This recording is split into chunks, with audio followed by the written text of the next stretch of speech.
کہنے لگا آج تمہارے پاس اتنی طاقت، اتنی قوت، اتنی جرت ہے کہ آج تم پر کوئی بھی غالب آ سکتا نہیں، کیونکہ ساز و سامان تمہارے پاس، ہتھیار تمہارے پاس، اس سے بڑی بات کہ یہ ساتھ میں ڈول ڈمکے بھی لے کے آئے ہوئے تھے، روایات میں آتا ہے وَإِنِّي جَارٌ لَكُمْ۔ سب سے آگے ابو جہل کے ساتھ جو بندہ کھڑا تھا نا، وہ انسانی شکل کے اندر شیطان تھا۔ اب ہوا اس طرح فَلَمَّا تَرَاءَتِ الْفِئَتَانِ، سامنے نظر آ رہے تھے 313، نَقَصَ عَلَىٰ عَقِبَيْهِ، جس وقت دونوں گروہ آمنے سامنے ہوئے، جنگ بدر میں سب سے پہلے جو کافروں کی طرف سے واصل جہنم ہوا وہ ابو جہل تھا، پہلا جو قتل ہوا وہ ابو جہل تھا، جو میں نے بتایا معوذ اور معاذ دونوں نے خون میں لت پت اس کو نیچے گرا دیا۔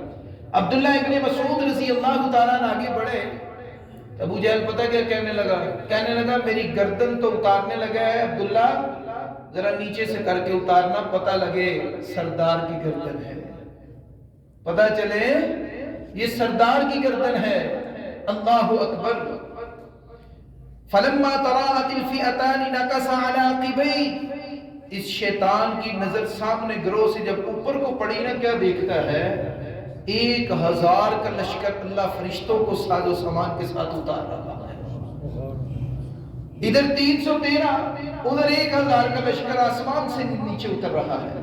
فلما تراءت الفئتان نكص على عقبيه، یہ پھر اپنی ایڑیوں کے بل، اسے پکڑا ان کافروں نے، کہا جا رہا ہے، کہنے لگا قال انی بریء منکم، میں تم سے بری ہوں، انی ارا ما لا ترون، آج جو میں دیکھ رہا ہوں وہ تم دیکھ رہے نہیں ہو، انی اخاف اللہ، کہنے لگا میں اللہ سے ڈرتا ہوں، واللہ شدید العقاب، کیونکہ اللہ کی پکڑ اور اللہ کا عذاب بڑا سخت ہے۔ اسے پتہ چل گیا، یہ واپس پلٹا بھاگا۔ صحابہ کہتے ہیں بدر کے میدان میں ہوا اس طرح کہ ہم جس وقت کافر سامنے آئے نا، ہم تلوار اٹھائے، کافر کی گردن پہلے کٹ کے ادھر پڑی ہوئی۔ حضرت عبداللہ ابو عبیدہ بن جراح رضی اللہ تعالیٰ، امین الامہ جس کو میرے نبی نے فرمایا، میرے نبی نے فرمایا ہر امت میں ایک امین ہوتا ہے، میری امت میں امین ابو عبیدہ بن جراح۔ کون ابو عبیدہ بن جراح رضی اللہ تعالیٰ عنہ؟ کہنے لگے میں میدان بدر میں تھا، میں مسلمانوں کی طرف سے جنگ میں شامل تھا، سامنے لڑتے لڑتے میرا ابا آ گیا، کہنے لگے میں نے اپنی تلوار کا رخ ادھر کو موڑا، میں پھر ادھر لڑتا رہا، پھر سامنے میرا ابا آ گیا، پھر میں نے تلوار کا رخ ادھر کو موڑا، پھر میرا ابا سامنے آ گیا، کہنے لگے میں نے اپنے ابا سے کہا ابا اسلام قبول کر لے، اسی میں بقا ہے۔ میرا ابا کہنے لگا ابو عبیدہ اسلام چھوڑ کر کفر میں آ جا، آج تو میری تلوار سے بچ جائے گا۔ کہنے لگا میرے والد کے ساتھ تکرار شروع ہو گیا۔ ابو عبیدہ بن جراح رضی اللہ تعالیٰ کہنے لگے ایک وقت ایسا آ گیا کہ مجھے دونوں میں سے ایک کو چننا تھا، یا اللہ اور اس کے رسول کی محبت کو یا اپنے والد کی محبت کو۔ کہنے لگے میں پھر اس نتیجے پہ پہنچا، میں نے فیصلہ کیا کہ ابو عبیدہ آج امتحان ہے، آج اللہ کی محبت کو چن لے۔ کہنے لگے میں نے اللہ کی محبت کو چنتے ہوئے، میں نے نعرہ تکبیر کہتے ہوئے اپنے والد کا سر اس کے تن سے جدا کر دیا۔ ادھر جب تن سے سر جدا ہوا نا، تو اللہ نے آسمان سے جبریل کو بھیجا اور کہا لا تجد قوم یؤمنون باللہ یوادون من حاد اللہ ورسولہ ولو كانوا آباءهم وابناءهم واخوانهم وعشیرتهم۔ اللہ رب العالمین نے فرمایا اے میرے حبیب نبی جناب محمد رسول اللہ صلی اللہ علیہ وسلم، ہم نے آپ کو موسیٰ کے حواریوں جیسے نہیں دیے جنہوں نے یہ کہا تھا اذهب انت وربک فقاتلا، اے موسیٰ آپ اور آپ کا رب جا کے لڑے، ہم تو ادھر بیٹھے ہوئے ہیں، ان ہاہنا قاعدون، ہم یہاں بیٹھے۔ اللہ نے کہا ہم نے آپ کو ایسے نہیں دیے، ہم نے ایسے دیے گئے جو اپنے والدین بہن بھائیوں سے، خاندان کنبے قبیلے سے بڑھ کر آپ سے محبت کرنے والے ہیں اور مجھ اللہ پہ ایمان لانے والے ہیں۔ پھر جانتے اللہ نے ان کو کیا کہا؟ اللہ نے کہا اولئک حزب اللہ، اللہ نے کہا یہ میری جماعت ہے، یہ میرا گروہ ہے۔ الا ان حزب اللہ هم المفلحون، میرا گروہ ہی کامیابی اور کامرانی والا ہے۔ آگے رب العالمین نے فرمایا وَأَعِدُّوا لَهُم مَّا اسْتَطَعْتُم مِّن قُوَّةٍ وَمِن رِّبَاطِ الْخَيْلِ تُرْهِبُونَ بِهِ عَدُوَّ اللَّهِ وَعَدُوَّكُمْ وَآخَرِينَ مِن دُونِهِمْ۔ اللہ نے کہا ان دشمنوں کے لیے ہر وقت تیار رہو۔ کیا ہم ہر وقت تیار ہیں؟ سوچیں ذرا، ہم سے تو فجر کی نماز نہیں جماعت سے پڑھی جاتی، 2 منٹ کے لیے قاری صاحب تلاوت لمبی کرتے ہیں تو ہمیں مسئلہ کھڑا ہو جاتا ہے۔ تو آپ یہ بتائیں نا ہماری تیاری کیا ہے کفار کے خلاف؟ کوئی مجھ سے پوچھ لے میری تیاری کیا ہے تو یقیناً میں بھی اس معاملے میں کہوں گا میرے پاس تو کوئی ایسا ہتھیار نہیں، کوئی ایسی چیز نہیں، کوئی ایسی تیاری نہیں ہے۔ اللہ کہہ رہے وَأَعِدُّوا لَهُم مَّا اسْتَطَعْتُم مِّن قُوَّةٍ، پوری قوت کے ساتھ اپنے دشمنوں کے لیے تیار رہو۔ وَمِن رِّبَاطِ الْخَيْلِ، اپنے گھوڑے جو ہیں ان کو باندھے رکھو، کاٹھیے باندھ کے رکھو ان کے اوپر۔ اللہ کہتے ہیں کیونکہ عدو اللہ وعدوکم، وہ اللہ کے بھی دشمن ہے اور تمہارے بھی دشمن ہیں۔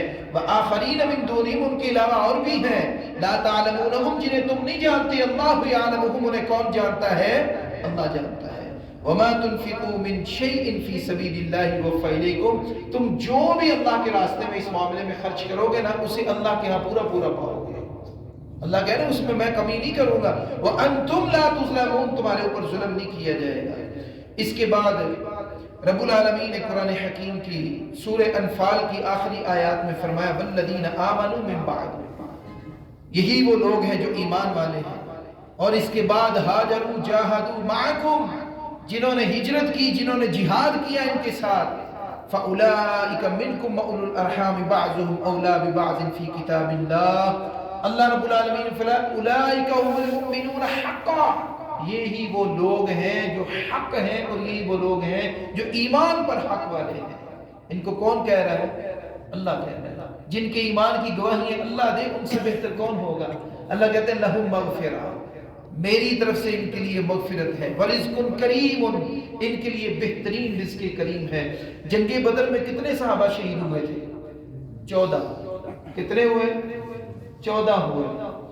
14 صحابہ جب شہید ہوئے نا، میرے اور آپ کے نبی سے یہ سوال پوچھا گیا یا رسول اللہ صلی اللہ علیہ وسلم، جو ہمارے بھائی شہید ہوئے ہیں اللہ نے ان کو کہاں پہ رکھا ہے؟ کیونکہ عربی جانتے تھے شہید کا لفظ کیا ہے۔ شہید عربی میں کس کو کہتے ہیں؟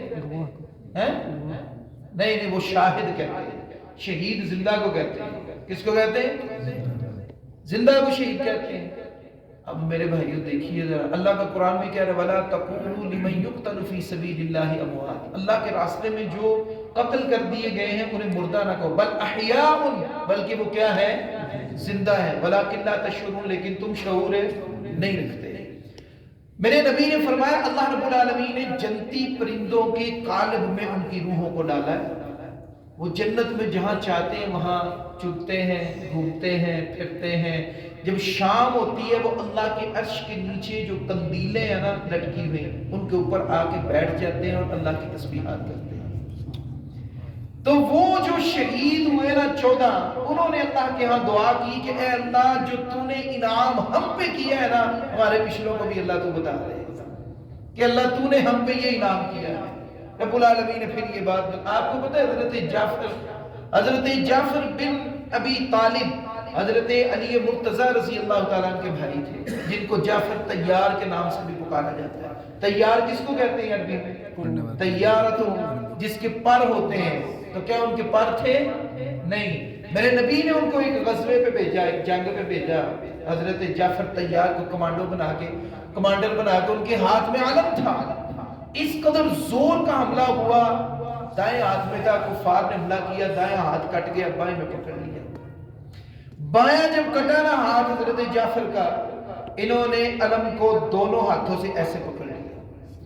کفار نے کیا کیا؟ اس قدر تیز حملہ ہوا کہ دونوں بازو کٹ گئے۔ تو جب میرے نبی نے حضرت جعفر کو دیکھا نا کہ وہ زمین پہ بغیر بازوؤں کے پڑے ہوئے ہیں اور اسی اسنا میں ان کی روح پرواز ہوئی، میرے نبی نے فرمایا اللہ کی قسم میرے رب نے کشف ہٹائے، میرے اللہ نے مجھے دکھایا ہے، میں نے دیکھا اللہ نے جعفر کو 2 بازوؤں کے بدلے 2 پر عطا کیے ہیں۔ جعفر اللہ کی جنت میں جہاں جی چاہتا ہے وہاں اڑتا پھرتا ہے۔ اس کے بعد جب صحابہ نے سنا تو صحابہ نے حضرت جعفر کو کبھی جعفر نہیں کہا، جعفر طیار کہا ان کو۔ اسی لیے ان کا نام جعفر طیار رکھ دیا گیا تھا۔ اللہ رب العالمین نے فرمایا اولئک هم المؤمنون حقا، یہی وہ لوگ ہیں جن کا ایمان حق ہے، لہم مغفرۃ ورزق کریم۔ اس کے بعد مشرکین کے بارے میں اللہ رب العالمین، یہ سورہ توبہ مدنی سورت ہے، مدینے میں نازل ہوئی۔ یہ پچھلا اور اگلا ایک ہی عنوان ہے، سورہ انفال کا اور سورہ توبہ کا ایک ہی عنوان ہے، اسی لیے اس سورت کے درمیان میں بسم اللہ نہیں ہے۔ مضمون وہی ہے، عنوان وہی ہے، ٹاپک وہی ہے، لیکن ان دونوں صورتوں کو الگ الگ کر دیا گیا ہے۔ دوسری بات یہ ہے کہ یہ احکامات جو آپ سن رہے ہیں نا، یہ بہت سخت احکامات ہیں، اس لیے اللہ رب العالمین نے ان کے درمیان میں بسم اللہ نہیں رکھی، کیونکہ بسم اللہ کے بعد رحمان بھی آتا ہے اور رحیم بھی آتا ہے۔ انہوں نے جتنا میرے نبی کو تنگ کیا تھا نا مکے میں، اللہ رب العالمین کا غضب جو ہے نا، اللہ کی رحمت پہ اللہ رب العالمین کا غضب بڑک اٹھا تھا، تو اس لیے یہاں پہ نہ رحمان آیا نہ رحیم آیا، اسی مضمون کو آگے جاری رکھا۔ اب اللہ رب العالمین فرمایا براءۃ من اللہ ورسولہ، جتنے عہد و پیمان مکے میں ہوئے تھے ہمارے مشرکین کے ساتھ، ان سب سے بری ہے اللہ اور اس کا رسول۔ الی اللہ عاہدتم من المشرکین فسیحوا فی الارض اربعۃ اشہر، 4 مہینے کا ان کو ٹائم دیا ہے۔ وَاعْلَمُوا أَنَّكُمْ غَيْرُ مُعْجِزِي اللَّهِ، یاد رکھ لو تم اللہ کو عاجز نہیں کر سکتے، ان اللہ مخزی الکافرین، اللہ کافروں کو رسوا کرنے والا ہے۔ علی الاعلان، یہ اعلان کیا میرے نبی نے۔ اب میرے بھائیوں، اس کے بعد میرے نبی جس وقت فتح مکہ کے لیے آئے، تو آپ جانتے ہیں کہ مکے کے اندر اس وقت بھی بت موجود تھے۔ میرے نبی قصوہ اونٹنی پر سوار تھے۔ آپ نے جس وقت مکہ کے اندر قدم رکھا، میرے نبی کو پہلے تو وہاں سے نکالا گیا تھا نا، اب میرے نبی مکہ فتح کرنے کے لیے آئے۔ میرے نبی جب مکہ فتح کرنے کے لیے آئے، قصوہ اونٹنی پہ سوار تھے، آپ کے ہاتھ میں تیر کمان تھا، آپ نے کمان پکڑی، اس میں تیر ڈالا، اس کو کھینچا اور سیدھا آپ نے کیا حبل کی طرف، جو وہ بیت اللہ کے بالکل اوپر تھا۔ تو آپ نے ساتھ میں کیا پڑھا؟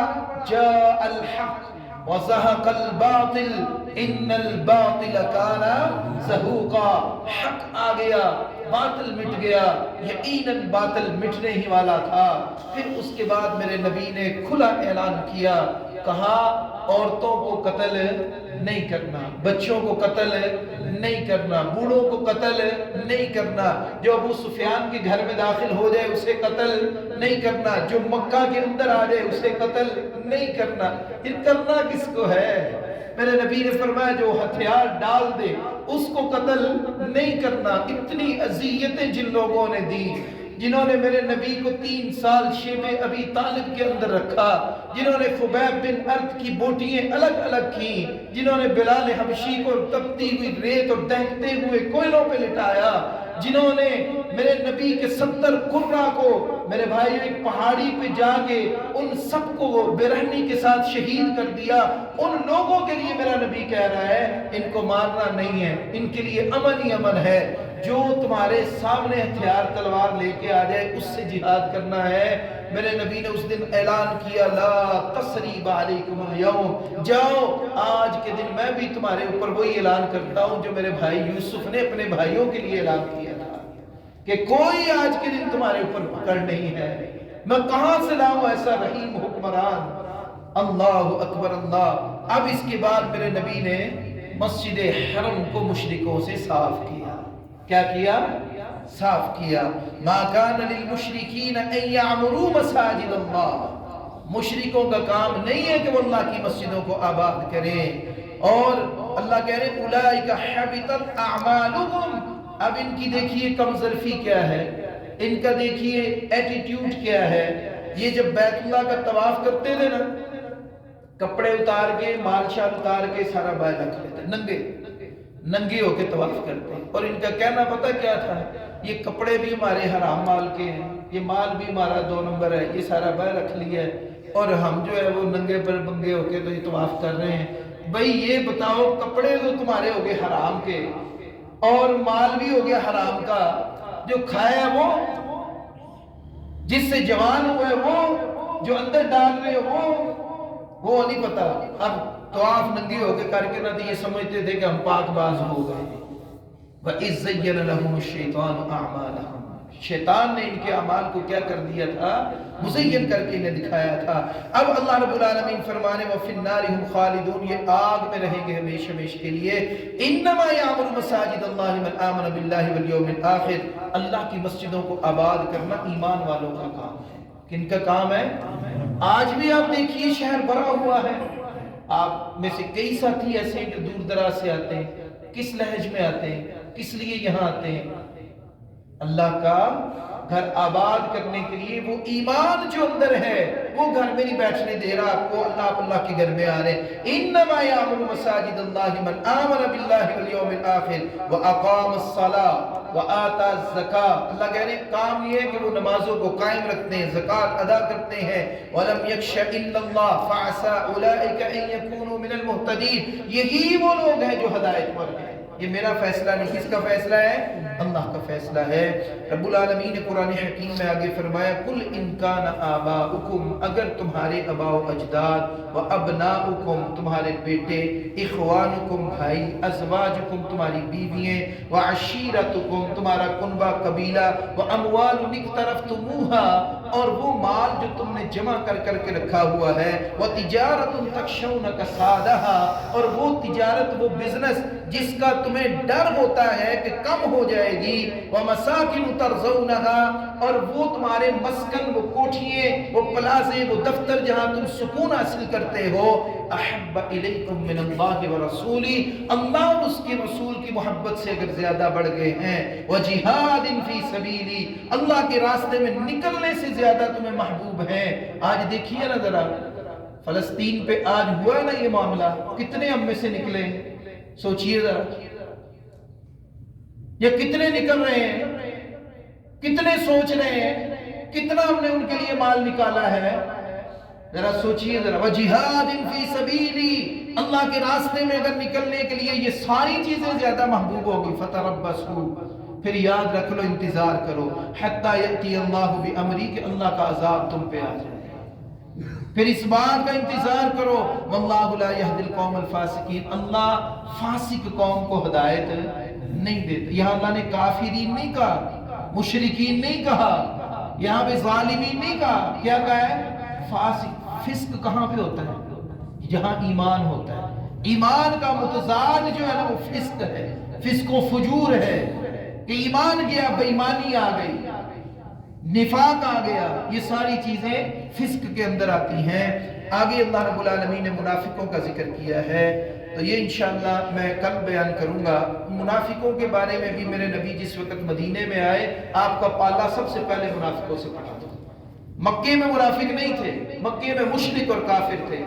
جیسے ہی میرے نبی مدینے آئے، عبداللہ ابن ابی بالکل سارے ووٹ لے کر یہ بڑا سردار بننے ہی والا تھا کہ اللہ کے نبی صلی اللہ علیہ وسلم کا چرچا ہو گیا، اس کی سرداری ادھر ہی رہ گئی۔ پھر اس نے کیا کیا؟ یہ منافقوں کا رئیس بن گیا، عبداللہ ابن ابی بن سلول۔ یہ انشاءاللہ کل بیان کروں گا۔ آخر دعوانا الحمدللہ رب العالمین۔